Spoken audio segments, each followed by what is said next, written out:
Baš kao i u Gruziji, Evropska unija u Srbiji se opredelila da poseje haos umesto da podrži demokratski izabranog predsednika.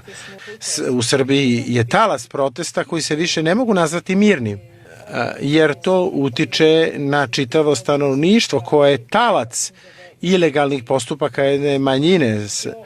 Putevi su i ulice blokirani, napadaju se lokalni političari, gotovo 200 političara je ranjeno. Ovo nije klasičan protest, to je nasilje protiv države i njenih institucija. Srpska vlada je pokazala otvoreno za dijalog sa studentima.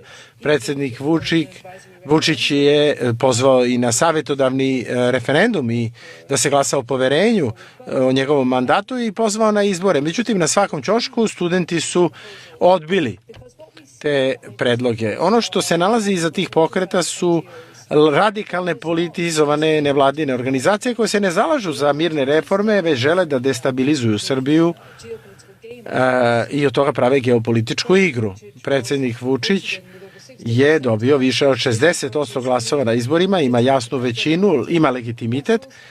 Brisel mora da prestane da maltretira Srbiju pod ovim ili onim izgovorom. Ova rezolucija je novo mešanje protiv demokratski izabrane vlade.